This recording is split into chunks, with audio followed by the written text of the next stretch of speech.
Evet, bugün Roblox oynuyoruz ve beni evlat edin oynuyoruz Roblox'ta. Beni evlat edin penguen yazıyor. Oynuyoruz.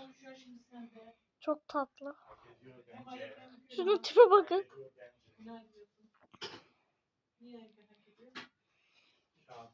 Evet, giriyoruz.